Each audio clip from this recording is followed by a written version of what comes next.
Brought to you by Agilus Diagnostics.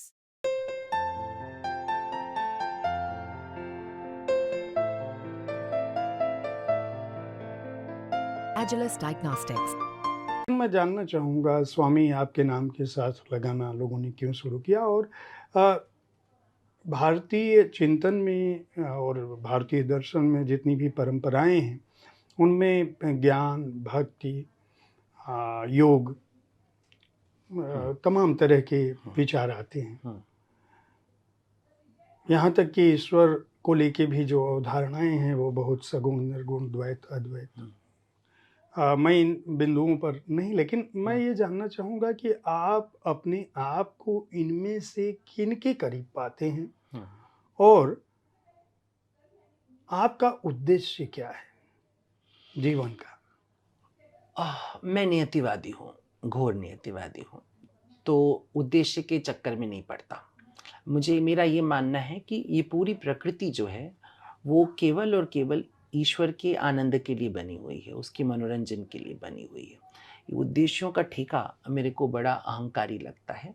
मैं किसी को भी नहीं मानता हूँ इस दुनिया में कोई भी किसी उद्देश्य के लिए पैदा हुआ है। अगर कोई उद्देश्य उसका है, तो इस नियति के मनोरंजन में, उसके प्रहसन में, उसके नाटक में अपनी भूमिका निभा करके निकल जाने का है।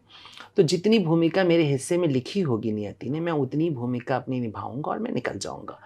कोई उद्देश्य का ठीकरा अपने सर पे मेरे नहीं है, ठीक? दूसरी बात ये है कि 3 मार्ग आपने चूँकि सीधे-सीधे बोल ही दिए कि कर्म का मार्ग, योग का मार्ग और भक्ति का मार्ग। तो मेरी शुरुआत भक्ति से हुई, तो शायद वही मेरा मार्ग अल्टीमेटली रह भी गया है। भक्ति के भीतर ही मैं समझता हूँ सब कुछ समाहित है। भक्ति माने प्रेम। मेरा एक विचार है, मैंने कहीं लिखा भी है कि ज्ञान के शिखर पर भी तृष्णा बाकी रह जाती है और प्रेम की तली में ही संतुष्टि आ जाती है। संतोष प्रेम होने के साथ हो जाता है। ऐसा नहीं होता है कि प्रेम होने के बाद संतोष होगा। आपको जिस दिन प्रेम होता है उस दिन संतोष हो जाता है। लेकिन ज्ञान के किसी भी शिखर पे आप खड़े रहेंगे, उसके बाद फिर कोई दूर से ज्ञान पुकार रहा होगा कि अभी तुमने ये नहीं जाना है। इसलिए भगवान ने भी गीता में तीनों उपदेश किए हैं। ज्ञान का मार्ग भी बताया है, कर्म का मार्ग भी बताया, भक्ति का मार्ग भी बताया है। लेकिन अंतिम उद्घोषणा, अंतिम कॉन्क्लूजन जो निकाला है भगवान ने गीता में, वो यही कहा कि सभी धर्मों का परित्याग करके एकमात्र मेरी शरण में आ जाओ। तो इस तरह अगर आप गीता का कॉन्क्लूजन देखते हैं तो अभी भक्ति मार्ग है। दूसरी बात एक और, कोई भी ज्ञान 2 प्रकार से प्राप्त किया जा सकता है। एक प्रयास के साथ, शोध के साथ, अनुसंधान के साथ प्राप्त किया जा सकता है। कठिन है, कुछ मैंने भी किया होगा लेकिन कठिन है। दूसरा है प्रेम से।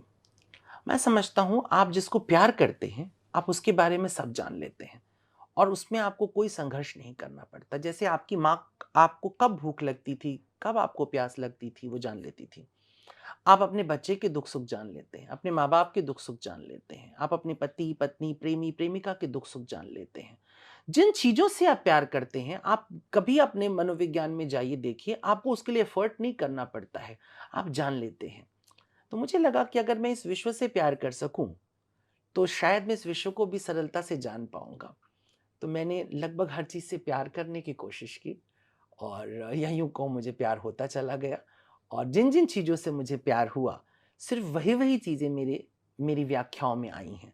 जिन चीज़ों से अभी मैं प्यार नहीं कर सका या मेरा प्यार नहीं हुआ, उनकी कोई व्याख्या भी नहीं मैंने की। जैसे मैंने गणित की कोई व्याख्या नहीं की। ना मुझे प्यार हुआ, ना मुझे गणित समझ में आई।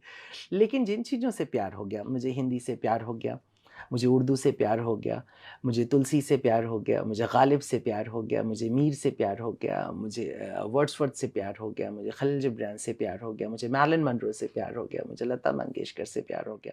तो मुझे जिन व्यक्तित्वों से, जिन चरित्रों से, जिन चीज़ों से प्यार हुआ, मुझे लगता है मैं उसके बारे में जानने में थोड़ा सफल हो गया हूँ।